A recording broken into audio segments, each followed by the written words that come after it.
Oke Kak, ini adalah report hasil mancing hari Minggu tanggal 20 Oktober 2024. Hasilnya cukup lumayan, namun terjadi tragedi kecil yaitu tragedi ikan ayam-ayam. Langsung saja kita berangkat mancing. Oke, seperti biasa tugas saya kalau jam 12 malam kita pantau fishing point karena sudah update ya di hari H. Nah ini jam surutnya 6.54, jam 7 pagi. Otomatis jam 6 alarm saya bunyikan. Nah, ini jam pasangnya ya 13.32, setengah 2 siang, setengah 1 saya nyalakan alarm. Gelombangnya sama dengan windy, terkonfirmasi 0,2 meter. Jadi mestinya dasarannya makan. Seperti biasa kita ketemu orang yang angel tenan tuturane. Sudah tahu masuk tol dia nggak ngisi e-tol. Oke, posisi kita mancing hari ini adalah hari ketiga dari purnama ya. Ini solunarnya di fishing point. Dan hari ini memang sesuai prediksi kita sebelum-sebelumnya sudah banyak kita bahas ya. Ini merupakan hari yang cukup baik untuk memancing ya. Apalagi sudah kita simak windinya kemarin-kemarin. Di spot saya cukup bagus, jadi saya optimis hari ini hasilnya pasti bagus. Namun seperti saya tadi bilang, ada tragedi ikan ayam-ayam. Nah seperti biasa sebelum kita berlayar, lebih baik kita makan dulu. Jadi mengisi perut dengan kenyang itu salah satu solusi untuk menghindari mabuk laut ya, supaya nggak masuk angin. Namun saya tidak pernah makan, saya cukup minum kopi jahe. Oke, kita lanjut perjalanan. Kita sudah sampai di pelabuhan. Jadi makan cukup, tidur cukup, istirahat cukup, pasti tidak mabuk laut. Seperti kita lihat di windy itu, lihat airnya sangat flat. Jadi di windy terpantau 0,2, 0,1. Ya akhirnya di pelabuhan sangat flat. Itu lihat bayangan lampunya ya, nggak gerak sama sekali. Persis kayak lapangan rumput. Oke, kita loading semua barang kita di kapal. Juga selain flat tidak ada angin di pelabuhan ini. Jadi kita lihat pepohonan, daun-daun di dahannya itu diam semua, nggak ada angin. Posisi solunar H ketiga dari purnama. Biasanya kalau orang Jawa bilang ini hari colongan ya, hari dimana dapat kesempatan untuk mencuri pergi memancing karena cuacanya sangat mendukung. Oke, setelah loading semuanya tidur. Saya menata semua barangnya. Ini joran-joran sudah saya gantung, sudah saya pasangi reel semua. Jadi sampai di spot langsung mancing. Sudah saya gantung semua. Ini joran dan stradik saya. Udah ada metal jignya. Sambil kita tunggu kapten kita yang masih ke pasar untuk mencari udang rebon sebagai bom. Jadi nanti kita akan ngebom udang rebon di dasar.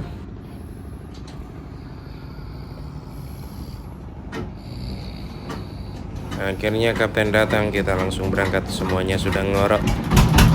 Saya pun juga akan tidur. Sepanjang perjalanan gini paling enak buat tidur. Nggak terlalu ada angin, jadi sepanjang perjalanan enak sekali, nggak terlalu kedinginan. Kalau kedinginan teman-teman bisa bawa jas hujan plastik, itu selimut yang enak karena hangat di badan. Tidur di bawah sinar rembulan membuat kita lupa akan cicilan. Oke, kita menempuh perjalanan 1 jam 15 menit. Kapten hari ini bawa kita ke spot dasaran ya. Jadi di spot ini kapten bilang sama saya, "Kof, ini bukan spot ngejik sih. Saya berulang kali ngejik, nggak dapet ikan pelagis, Kof." Ya akhirnya saya penasaran sih, saya coba. Ini udah nyampe di spot ya. Saya ngejik dari jam 4.45 hingga jam 6. Dan hasilnya song. Sama sekali nggak ada ikan pelagis, nggak ada ikan barakuda yang biasanya aktif di kegelapan ya. Biasanya kalau subuh-subuh kan barakuda banyak lewat. Ini nggak ada. Tenggiri juga nggak ada. Jadi saya udah coba ngejik 1 jam 15 menit, nggak ada hasil sama sekali. Akhirnya stradik saya taruh dan saya main spin fisher untuk dasaran. Sementara saya ngejig, semua satu kapal kan sudah tua-tua ya, main dasaran semua. Jadi cuma saya yang ngejig. Jadi ketika kawan-kawan saya dasaran ya makan semua dasarannya. Tapi saya ngejig song total. Kalau di grup saya itu ada istilah belajar lagi om. Itu biasa kita ucapkan kalau ada kawan kita yang strike, tapi ketika fight akhirnya moncel. Belajar lagi om. 1 jam 15 menit. Saya nggak belajar lagi om, tapi saya song total. Jadi kalau mancing saya nggak strike jigging itu rasanya kayak gimana gitu ya. Kalau main dasaran ya cuma nunggu megang joran sih. Oke, terbukti benar kata-kata kapten saya, ini bukan spot jigging bos. Dia pun sendiri sudah ngejig berulang kali di sini, nggak ada apa-apa, nggak ada ikan pelagis, semuanya dasaran. Nah ini kawan saya strike tompel. Belajar lagi om, belajar lagi om, belajar lagi om dikumandangkan artinya ada yang moncel. Belajar lagi om. Oke, di sela-sela hari saya sempatkan ngejig lagi, song lagi. Siang hari ngejig lagi, song lagi. Ya sudah, ini memang bukan spot jigging. Jam 6 pagi saya akhirnya menyerah dengan idealis saya. Saya dasaran karena dari tadi teman-teman saya dapat semua. Daripada saya capek-capek cuci rel tapi song, mending saya menyerah pada idealis saya. Saya main dasaran dan langsung dapat. Oke, dari pagi kakap merah cukup lumayan banyak naik ya. Tapi nanti pada saatnya seret kakap merahnya. Jadi strike pagi ini didominasi oleh kakap merah, tompel, sama bubara.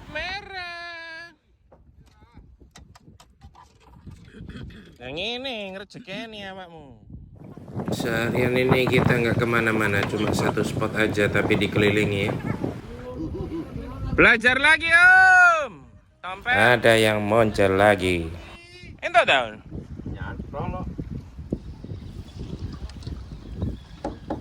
Nah, bos strike bubara.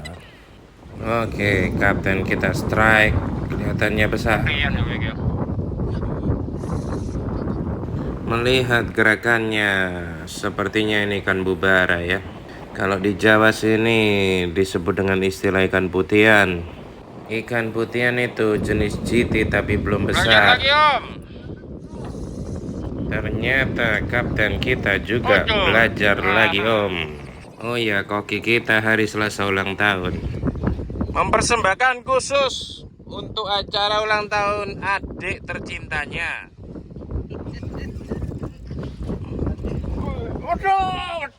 Belajar lagi om. Ternyata tidak jadi mempersembahkan. Sayang om belajar lagi om. Mempersembahkan untuk adiknya tercinta. Kata-kata hari ini. Pak Tua, selamat hari ulang tahun, panjang umur, 101 ya. 1 tahunnya diranjang. 2 tahun diranjang. Didoakan panjang umur sampai usia 101. Jadi strike-strike yang terjadi pagi hari ini sebelum jam seret itu enak sekali, nyambung terus. Namun seperti yang saya katakan tadi, habis jam seret ada sebuah tragedi yang sangat gak mengenakan sekali, yaitu tragedi ikan ayam-ayam, ikan pogot ya. Nah ini sebelum jam seret bos saya dapat ikan ayam-ayam. Padahal bos saya pakai kail nomor 8. Nah pas di barbnya itu ya, kena mulut ayam-ayam. Seperti kita tahu ikan ayam-ayam ini menjengkelkan sekali. Ayam-ayam. Jadi kalau kita googling ya, ikan ayam-ayam itu salah satu ikan pembuli di dalam sana. Nah ini nggak lama kapten kita juga dapat ikan ayam-ayam. Dia ganti kailnya dari nomor 8 ke nomor 5. Iya ayam-ayam. Iya berarti ayam-ayam ket mau itu. Nah ini udah jam seret ya. Sudah mulai nggak ada strike dan koki kita sudah tahu tugasnya. Kalau jam seret dia masak. Dia masak nasi goreng buat kita. Kembali ke fenomena ikan ayam-ayam. Jadi kalau ikan ayam-ayam datang itu biasanya ikan target pada bubar. Susah sekali untuk dapat kakap merah setelah ikan ayam-ayam ini datang. Curiga kita diawali ketika udang umpan ini kok hancur semua ya. Kapten kita bilang, masa ini ikan baronang, tapi di spot saya ini nggak ada ikan baronang bos. Kalau ikan kurisi itu KL8 masih bisa makan. Ini pasti perbuatan ikan yang mulutnya kecil. Jadi setelah bos saya tadi dapat ya, walaupun pakai KL nomor 8, kapten saya langsung lanjutkan dengan nomor 5. Dan ternyata benar, ikan ayam-ayam banyak naik. Kakap merah masih ada sih, tapi mulai seret ketika ada serbuan ayam-ayam itu. Jadi akhirnya satu kapal bagi tugas, ada yang KL kecil, ada yang KL besar. Dan yang KL kecil rata-rata dapat ikan ayam-ayam. Lumayan kalau bajingannya diangkat satu persatu kan mengurangi populasi ya. Supaya ikan kakap merahnya bisa kembali lagi. Nah ini si Om baru dapat kerapu. Karena tadi di spot pertama banyak ayam-ayam, kita pindah spot. Kita pindah spot, nggak dapat kakap merah lagi, malah dapat ikan lucu. Itu tadi di box dibuka mulai ikan-ikan lucu. Akhirnya kita pindah spot lagi, kita berburu kakap merahnya. Jadi spotnya ini cuma satu, tapi kita putari 4 sisi ya. Utara, selatan, timur, baratnya spot tersebut. Nah ini ternyata di sisi utaranya dapat ikan kakap lagi. Sisi selatan penuh ayam-ayam, sisi timur penuh ikan lucu. Ini udah jam seret lagi, koki kita masak lagi Indomie Cornet. Jadi setelah seharian kita mutar di 4 sisi spot tersebut ya, sudah mulai seret sih. Sejak ayam-ayam mulai brutal. Kita ketemu juga sama kawan kapten kita di sisi lain spot tersebut. Mereka juga bilang ayam-ayam. Jadi mereka juga kesusahan mendapat kakap merah karena terganggu sama ikan ayam-ayam. Nah ini menuju ke darat ya. Kita rapikan box kita. Ikan lucu-lucu kita kemas di styrofoam kecil. Biasanya langsung kita storkan ke orang yang biasa menerima. Kita nggak mau bawa pulang ikan lucu. Nah, seperti di aplikasi Windy ya. Sore udah mulai mau hujan, langitnya gelap. Kita pulang. Jadi yang di box itu khusus ikan target kakap merah, bubara, kerapu, tompel, sama ayam-ayam. Ayam-ayam ini sebenarnya dagingnya enak sih, cuma karena kulitnya keras ya, jadi mengolahnya agak susah. Ini posisi sudah 3:30 sore ya, kita menuju ke darat. Nanti di darat kita beli es batu, kita siramkan di atas ikan-ikan tersebut. Kita biasa bawa dry es ya. Jadi kalau setiap kali ngetrip kita beli dry es 4 buah, besarnya sebatu paving gitu. Kita kemas kertas koran, kita bungkus dengan kantong plastik. Nah biasanya dry es ini kalau sudah seharian mulai menguap ya, karena dia kan dari gas.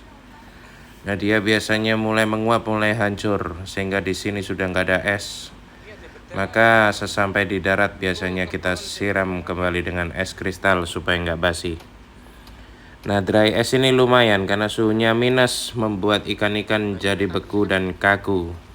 Persis seperti posisi ketika ikan dimasukkan ke freezer. Tapi ada baiknya kembali kita balur dengan es batu gini ya, kristal. Mengingat perjalanan pulang juga membutuhkan waktu beberapa jam hingga kembali ke rumah, supaya lebih aman dan tidak sampai basi. Ya inilah hasil seharian kita dasaran, lumayan lah ya. Sebagian nanti kita akan ambil untuk perayaan ulang tahun koki kita, sebagian kita bawa pulang. Oke, ini sudah kita balur secara rata dengan es batu di atasnya. Pasti aman di beberapa jam ke depan menghadapi perjalanan pulang ke rumah. Di bawah ikan kakap merah ini ya, itu campur ya, ada tompel, ada bubara, ada ayam-ayam, ada kerapu. Ayam-ayamnya sendiri lumayan itu, hampir 20 ekoran. Nah, jadi cukup menyebalkan sih. Seandainya nggak ada ayam-ayam itu mestinya kita bisa dapat ikan target lebih banyak lagi. Nah, ini kawan-kawan kapten kita yang tadi ketemu di spot. Kok Budi Lara? Semoga cepat sembuh, Bos. Oke, Mas. Nah, kawan-kawan kapten kita ini baik sekali. Biasanya mereka bantu kita loading barang keluar ya. Oke, akhirnya selesai sudah trip mancing kita kali ini. Kita perjalanan pulang ke kota Surabaya. Sepanjang perjalanan saya capek sekali dan cuaca sudah hujan di jalan tol. Saya tertidur lelap sepanjang perjalanan hingga akhirnya sampai di base camp kita ya.